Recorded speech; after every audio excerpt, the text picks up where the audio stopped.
मित्रं देवानाम् उद्गादनीकं चक्षुः मित्रस्य वरुणस्य अग्नेः आप्राद्या वा पृथिवी अंतरिक्षं सूर्य आत्मा जगतः तस्थुसश्च। सभ्य सामाजिक गण, आज हम मकर संक्रांति पर्व पर विचार करेंगे। मकर संक्रांति का पर्व भारतवर्ष में बहुत उत्साह से, बहुत उत्तम मानस तत्व के सात्विक भाव से, धार्मिक, सामाजिक, पारिवारिक और वैयक्तिक रूप में मनाया जाता है। यह पर्व इतना अधिक महत्व रखता है, इसके जानने के लिए हमें इसके विभिन्न पक्षों को देखना होगा, उन पर विचार करना होगा, तब जाकर के हमें इस पर्व की पर्वता, इसकी महत्ता का बोध होगा। देखिए, मकर संक्रांति का जो पर्व है, इसको हम सूर्य सिद्धांत की कसौटी पर जब कसते हैं तो हमें वर्तमान जो स्वरूप है, स्वरूप से मेरा आशय इसके मनाने की शैली से नहीं है, इसके काल से है। यानी जिस समय ये मनाया जाता है वो समय क्या उचित है। सूर्य सिद्धांत जिसे हम ज्योतिष कहते हैं, उसके अनुसार ये कब मनाया जाना चाहिए, अब जो मनाया जा रहा है उस पर पुनर्विचार की आवश्यकता है।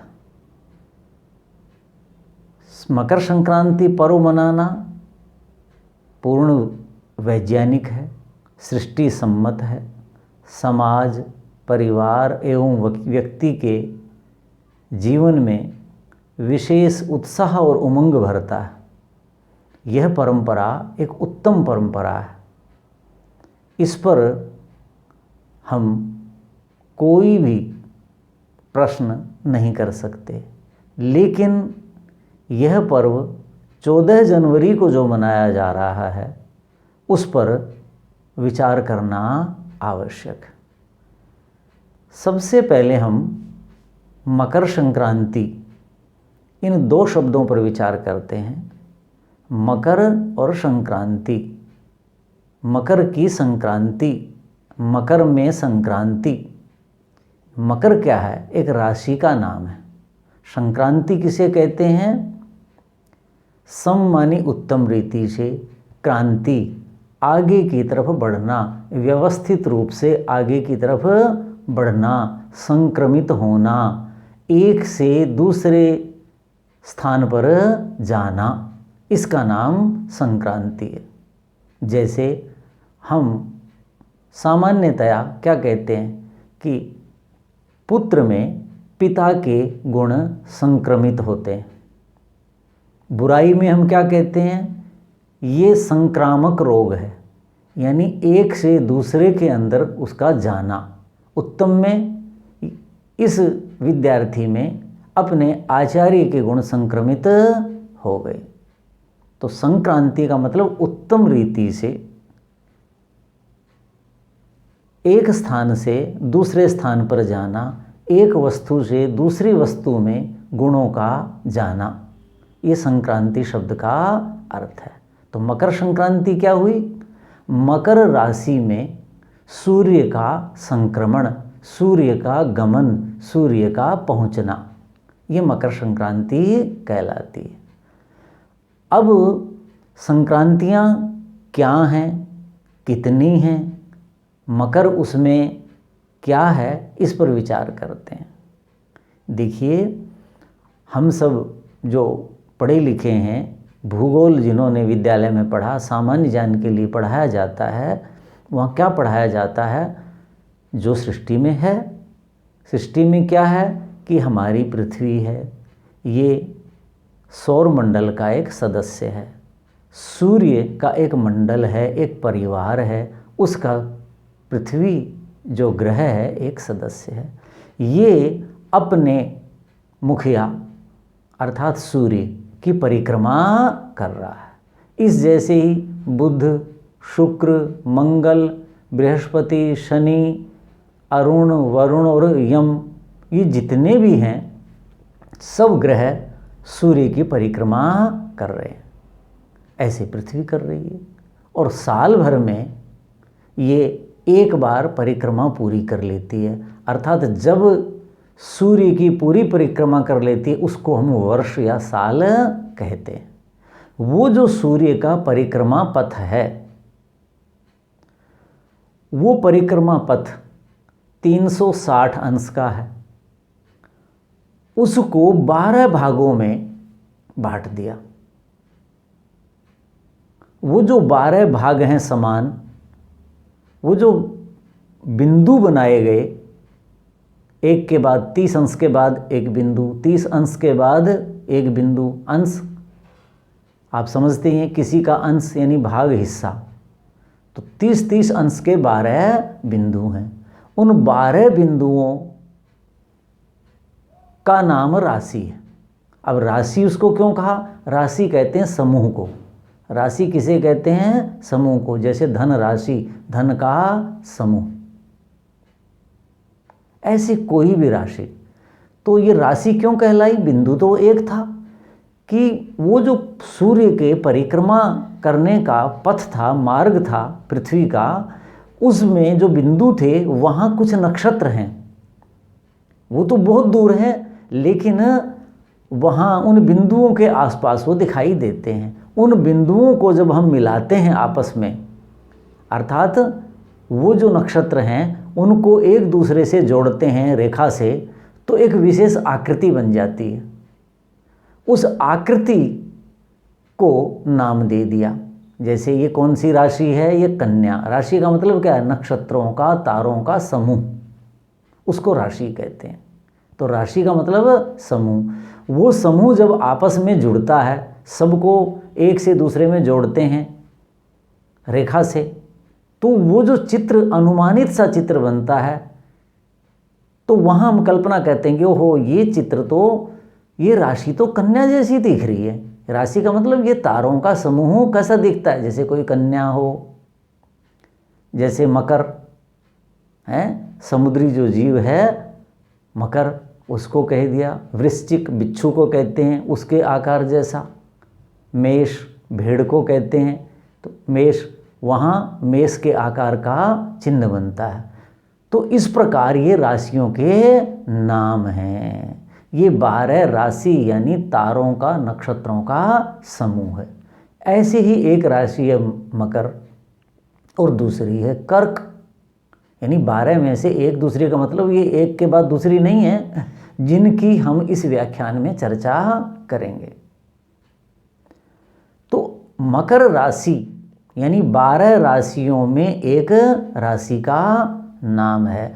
उसमें सूर्य का संक्रमण, सूर्य का उसमें पहुंचना, यानी उससे पहले, मकर से पहले सूर्य क्या था? धनु राशि में। धनुष शब्द है जी, संस्कृत में धनुष को विसर्ग हो जाते हैं तो धनु बनता है।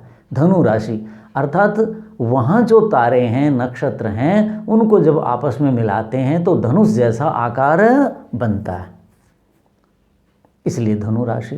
धनु के बाद, उस बिंदु से चलने के बाद सूर्य कहाँ पहुँचता है? मकर के बिंदु पर पहुँचता है।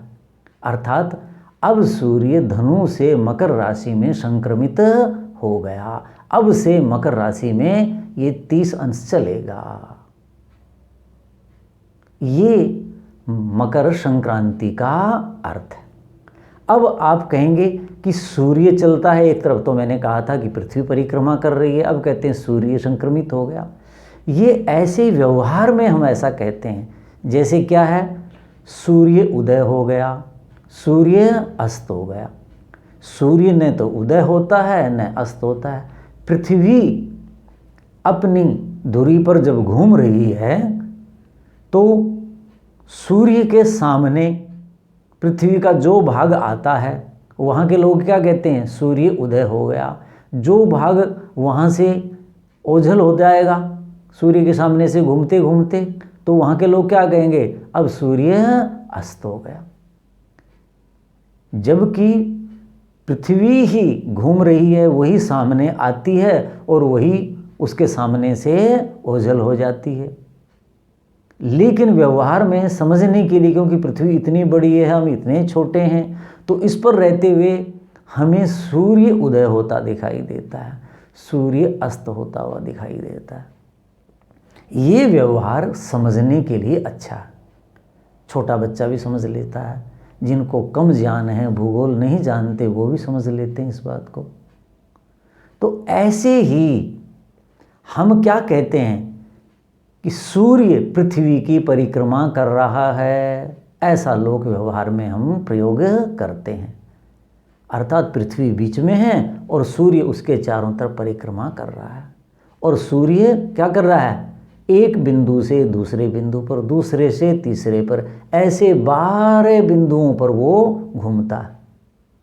उन 12 बिंदुओं का नाम कर्क, मकर, मेष, मीन, कन्या, मिथुन, धनु, ये सब उन बिंदुओं के नाम रख दिए, क्योंकि किसी भी संसार में वस्तु को हमें नाम देना होता है, उन बिंदुओं का नाम। तो नाम क्यों दिया, मैंने अभी बताया कि वहाँ कुछ नक्षत्र हैं, तारे हैं उस बिंदुओं के पास में, उनको आपस में मिलाया, मिलाने से जो एक आकृति बनी, उस आकृति से उस बिंदु का वो नाम हो गया। इसलिए क्या कहा, ये अमुक राशि है, ये अमुक राशि है।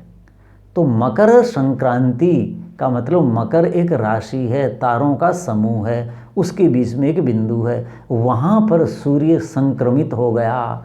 अर्थात धनु के जो स्थान था, अंश थे, उनको पूरा करके मकर राशि में वो पहुँच गया क्रांति उत्तम रीति से। अर्थात जो प्रकृति का नियम है, जिस गति से सूर्य चल रहा है, उस नियमानुसार वो प्रतिवर्ष ऐसे घूमता है और इस वर्ष भी प्रवेश कर रहा है, ऐसा हम कहते हैं।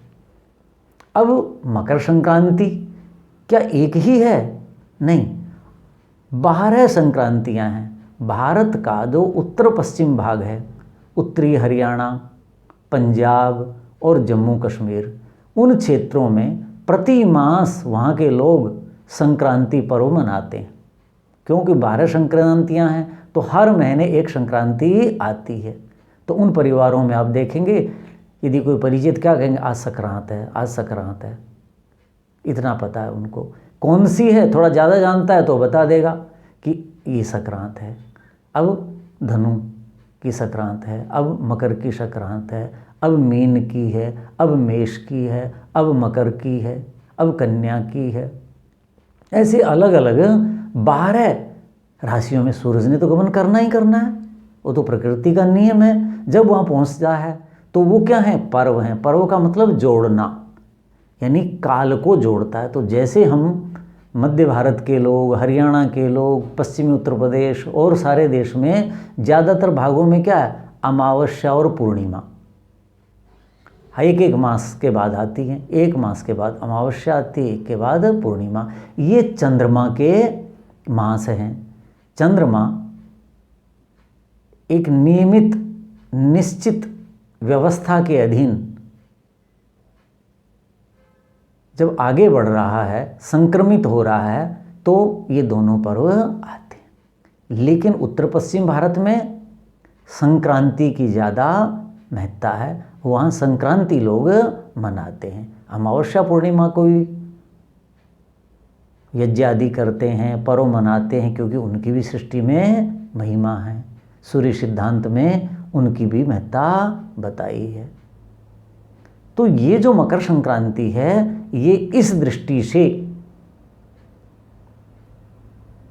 महत्वपूर्ण है।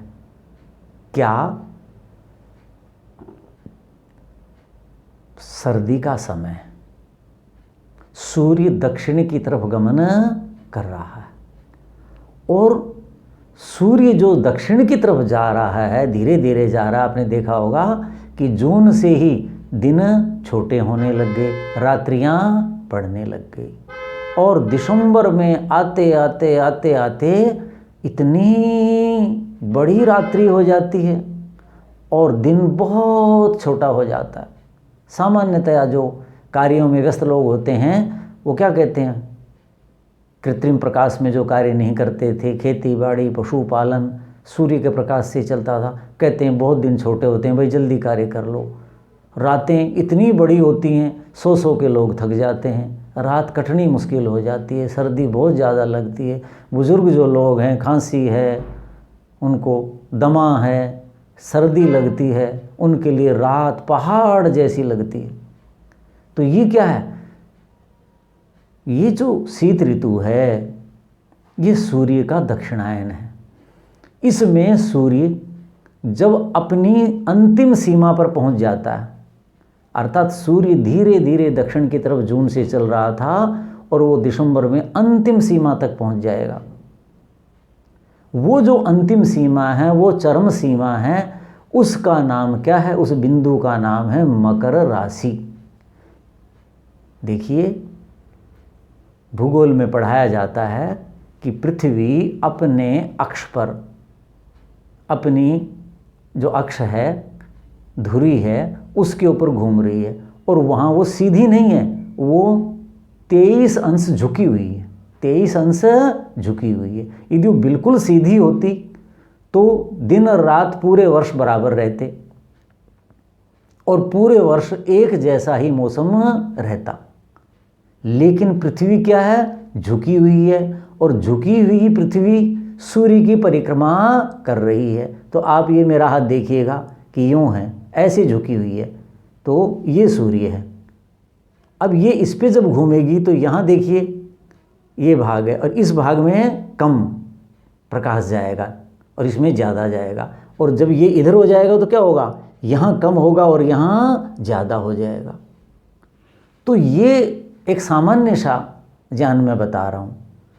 तो इस समय जो सर्दी का समय है, जिसे हम मकर संक्रांति कहते हैं, उस दिन सूर्य नीचे जाते जाते अंतिम सीमा तक वो पहुंच जाएगा।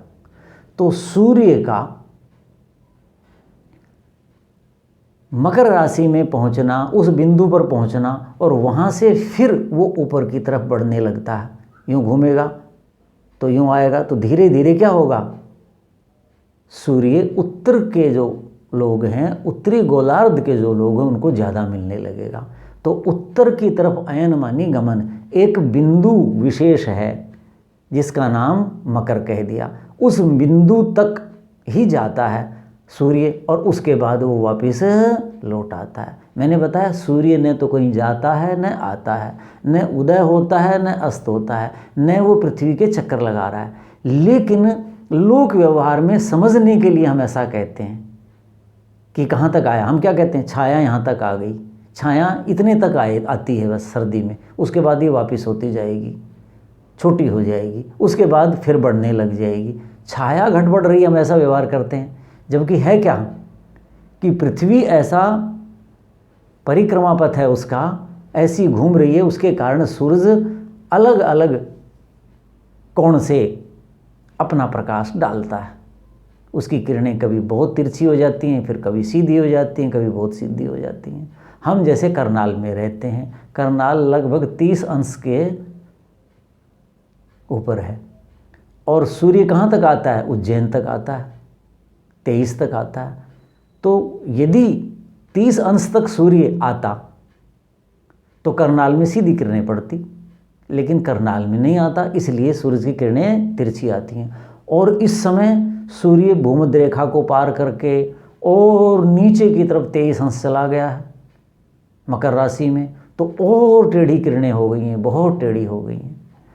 तो कहने का ये आशय है कि पृथ्वी की जो परिक्रमा है, पृथ्वी जो घूम रही है चारों तरफ, उसके कारण सूर्य की किरणें पृथ्वी के भागों पर, यानी उत्तरी गोलार्ध और दक्षिणी गोलार्ध में उसकी पहुंचने की एक सीमा है सूर्य की, यानी 23 अंश नीचे की तरफ और 23 अंश ऊपर के उत्तरी गोलार्ध में जो पहुंचती है, वो जो चरम सीमा है, वहाँ से एक से दूसरे बिंदु तक जाना, इस बिंदु से उस बिंदु तक जाना, इसका नाम क्या है? अयन, सूर्य का गमन है। अब क्या है? अब सूर्य दक्षिण की तरफ गमन कर रहा है, तो सूर्य क्या है? दक्षिण अयन, दक्षिणायन, दक्षिण की तरफ गमन कर रहा है। ये जो काल चल रहा है, कौन सा चल रहा है? दक्षिणायन का काल चल रहा है। अब सूर्य क्या पहुंच जाएगा? मकर राशि पर पहुंच जाएगा, उस बिंदु पर पहुंच जाएगा। वहाँ से फिर वो वापस लौटेगा, तो वो कहाँ, किस तरफ लौटेगा? उत्तर अयन, उत्तर की तरफ उसका गमन होगा, उत्तर की तरफ वो गमन आरंभ करेगा, उसका नाम उत्तरायण है। तो सूर्य की ये जो गति है, अंतिम सीमा तक पहुंचना 21 जून और इधर 21 दिसंबर, ये जो हम भूगोल में पढ़ते हैं, इसका नाम है उत्तरायण और दक्षिणायन। तो सूर्य का उत्तरायण होना ये मकर संक्रांति है। अब संक्रांतियां तो 12 हैं, मकर संक्रांति ही हम क्यों मनाते हैं? 11 क्यों नहीं मनाते? इसलिए इसके पीछे हमारा स्वार्थ है, हमारा सुख है। सूर्य जब दक्षिणायन हो जाता है और विशेषकर सितंबर के बाद दिन छोटे और रातें बड़ी हो जाती हैं, उस समय समान होती हैं, और हम क्या चाहते हैं कि प्रकाश अधिक रहे, अंधकार कम हो। अधिक प्रकाश होगा तो अधिक कार्य कर पाएंगे, अंधकार में हम दुखी होंगे, कार्य नहीं कर पाएंगे, विघ्न बाधाएं आएंगी। और ज्यों ज्यों 3 महीने जाएगा, बिल्कुल दिसंबर में 31 दिसंबर, 20 दिसंबर, 15 दिसंबर, इनके आसपास कितने छोटे दिन हो जाते हैं, और जितना सूरज दक्षिण की तरफ जाएगा, सूर्य की किरणें और तिरछी पड़ेंगी और तिरछी पड़ेंगी हमारे पास। उससे क्या होगा? उनकी ऊष्मा कम होगी, गर्मी कम होगी, और उसका परिणाम क्या है? अभी आप देखें कितनी सर्दी होने लग गई है, दिसंबर का महीना है, अभी तो और सर्दी बढ़ेगी और बढ़ेगी। क्यों? सूर्य की किरणें तिरछी पड़ेंगी, उनका जो तेज है, उनका प्रताप है, वो मंद हो जाएगा और मंद हो जाएगा, और शीत और बढ़ती जाएगी। और हमारा जो उत्तर भारत है, उत्तर भारत से भी ऊपर हिमालय, हिमालय से ऊपर उत्तरी गोलार्ध के वो क्षेत्र जहाँ बर्फ़ ही बर्फ़ है, वहाँ सूर्य की किरणें आती नहीं हैं। और 66 अंश के बाद तो सूर्य जाता ही नहीं है, पहुँच ही नहीं पाता, ऊपर से किरणें निकल जाती हैं, क्योंकि पृथ्वी गोल है और वहाँ बर्फ़ ही बर्फ़ है। तो वो सर्दी जो वहाँ पहले पड़ने लगी थी, जून से ही सूर्य किरणें कम होने लग गई, और होते होते वहाँ तो बर्फ़ जम गई है, उनकी ठंडी हवाएं यहाँ तक आएंगी और दूर तक वो मार करती हैं। तो वो सर्दी हमें पीड़ित करती है। सर्दी में कमज़ोर लोग जीवन यापन नहीं कर पाते, मर जाते हैं। वृद्ध लोग जीवन यात्रा नहीं चला पाते, कमज़ोर लोग बहुत बीमार रहते हैं, वस्त्र नहीं है, खाद्य पदार्थ नहीं है। तो शीत ऋतु बहुत कष्ट देती है, जीवन को ही हर लेती है, काम नहीं कर पाते। शक्तिशाली लोग हैं वो भी सिकुड़ जाते हैं, ठिठुर जाते हैं, काम नहीं कर पाते। तो हम क्या चाहते हैं कि हे भगवान, जल्दी से ये शीत ऋतु समाप्त हो जाए, जल्दी से ये शीत ऋतु खत्म हो जाए, ताकि हम अपने कार्यों को सुचारू रूप से कर सकें, हमारी बीमारियां वो कम हो जाएं, हमारे घर के वृद्ध, हमारे बच्चे ये सब स्वस्थ हो जाएं। बच्चे अज्ञानवश सर्दी लगा लेते हैं, खेलते हैं, नंगे पैर चले गए, ठंड में चले गए। वृद्ध लोगों में शक्ति नहीं होती, वो झेल नहीं पाते। तो हम सब लोग जानते हैं कि समाज में शीत ऋतु हमें कितना कष्ट देती है। ये शीत ऋतु कब समाप्त होगी? जिस दिन सूर्य अपने दक्षिण के गमन अयन के चरम बिंदु पर पहुंच जाएगा। अर्थात अब सूर्य उधर जा रहा है। सूर्य क्या है? हमारे कुल पुरुष हैं, सौर परिवार के मुखिया हैं, और हम भारत के लोग क्या कहते हैं अपने आप को? सूर्यवंशी कहते हैं। सूर्य ही हमारे कुल प्रमुख है। तो हमारा कुल प्रमुख, हमारा बड़ा, जिससे हम शक्ति पाते हैं, जिससे हम जीवन पाते हैं, मैंने अभी बताया सूर्य आत्मा जगतः तस्थुष, इस वेद मंत्र में पढ़ा। सूर्य क्या है? जगत और तस्थुष, चलायमान और स्थिर, इस सारे संसार की आत्मा है। उसी से सब कुछ संसार में चल रहा है। अब उसका मुख जब दूसरी तरफ होगा तो हम दुखी होंगे ही होंगे, और चरम बिंदु पर पहुंच के हम प्रसन्न होते हैं कि अब सूर्य भगवान ने हमारी तरफ मुंह कर लिया। उत्तरी गोलार्ध के लोगों का पर्व है। किसका पर्व है? उत्तरी गोलार्ध के। वही तो सूर्य जब दक्षिणायन होता है, अंतिम बिंदु तक पहुंचने लगता है, शीत से पीड़ित हो जाते हैं, तो वो चाहते हैं कि किसी तरह से हमारे कुल पुरुष, हमारे सूर्य देवता हमारी तरफ मुंह कर लें। जब वो हमारी तरफ मुंह करते हैं तो हम प्रसन्न हो जाते हैं। क्यों? कि अब उन्होंने हमारी तरफ देख लिया। जैसे हमारा कोई बड़ा व्यक्ति, कहते जी उन्होंने हमारे से मुंह मोड़ लिया। मुंह मोड़ने का मतलब क्या है? हमारी उपेक्षा, हमारी अवहेलना, हमारा दुख दर्द उनका दुख दर्द नहीं है। कोई शक्तिशाली व्यक्ति जिसे हम चाहते हैं कि वो हम पर दृष्टिपात करे, अर्थात हमारे दुख दर्द को देखे, उनका हरण करे और हमें सुख दे, तो वही लोक में यही व्यवहार वही है कि सूर्य जब मकर राशि पर पहुंच जाता है तो हम प्रसन्न होते हैं कि अब भगवान सूर्य ने हमारी तरफ देख लिया है, अब वो हमारी तरफ चलेंगे। तो हम क्या है? उत्साह और उमंग से भर जाते हैं। अब दिन बड़े होंगे, रात्रि छोटी होगी, अब शीत कम होगी, गर्मी बढ़ेगी। इस उत्साह और उमंग को प्रकट करने के लिए हम मकर संक्रांति का पर्व मनाते, जबकि सर्दी तो सबसे ज़्यादा उस समय, लेकिन अब हम आशावान हैं, आशावान हैं। देखिए, ग्रामीण क्षेत्र में हम बच्चे थे जब एक बात सुनी थी, कैसे संसार आशा से चलता है। कहते हैं कोई एक युवा किसान था, उसको जो है पुत्र रत्न की प्राप्ति हुई, तो वो अपने खेत में गया हुआ था पशुओं के लिए चारा लाने, और सिर पर चारा लेकर के आ रहा था। अभी वो गांव में पहुंचा ही नहीं था, गांव के बाहर ही था थोड़ा सा। तो गांव से बाहर जाने वाले लोग, खेत में जाने वाले लोगों ने उनको सूचना दी कि भाई अमुक देवदत्त, आपको तो पुत्र रत्न की प्राप्ति हुई है, आपको पुत्र रत्न हुआ।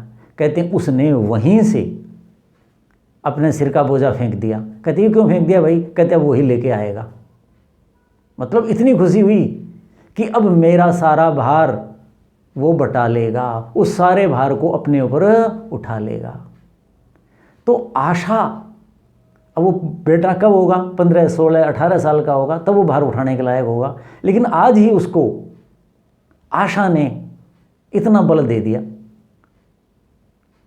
चाहे वो थोड़े आधे घंटे के बाद खुद ही उठा के ले जाए, लेकिन एकदम से उसको कैसा लगा। यही वही बात है कि गर्मी तो 20 फरवरी के बाद थोड़ी ऊष्मा आएगी, मार्च में थोड़ी ऊष्मा आएगी, तब तक शीत चलेगी।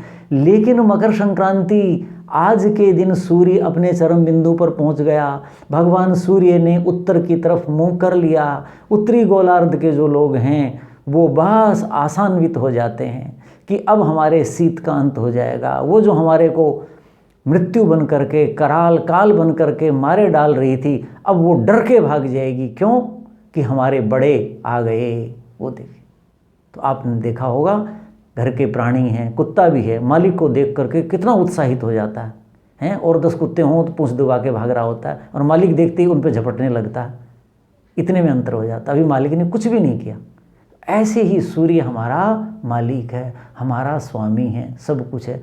उसके मुंह मोड़ते ही, हमारी तरफ मुंह करते ही हम आशा से भर जाते हैं और उसको चुनौती देने लग जाते हैं। किसको? अंधकार को। किसको? शीत को। शीत और अंधकार, ये दो ही चीज़ें तो तंग कर रही थी हमें। वही हमें मारे जा रही थी, वही हमें काम नहीं करने दे रही थी, तो उसको दूर भगाएंगे हम, ऐसे आशा से भर जाते हैं। तो इसलिए हम क्या करते हैं, प्रातःकाल उठेंगे मकर संक्रांति को और तालाब में स्नान करके आएंगे, नदी में स्नान करके आएंगे। कल तक पानी के नाम से डर लगता था, छूना तो दूर रहा, लेकिन आज क्या हो गया है कि पता चल गया कि हमारे कुल देवता, हमारे कुल पुरुष, उन्होंने हमारी तरफ मुंह कर लिया है।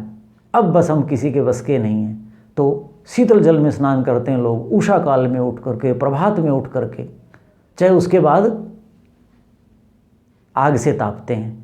ये जो पर्व है ये इसलिए जीवन में महत्ता रखता है, इसलिए हम ज़्यादा मनाते नहीं। तो संक्रांतियाँ तो 12 हैं, 11 को कहाँ मनाते हैं, हम नहीं मनाते। इसलिए नहीं मनाते कि उनकी हमारे जीवन में इतनी महत्ता नहीं है। ये जो संक्रांति है, ये संक्रांति हमारे अंदर उत्साह और उमंग भरती है, जीवन की आशा भरती है। इसलिए इस मकर संक्रांति की ये महत्ता है। इसलिए हम मकर संक्रांति को दान करते हैं, यज्ञ करते हैं, सवेरे जल्दी उठ करके शीतल से शीतल जल में नहाते हुए नहीं डरते।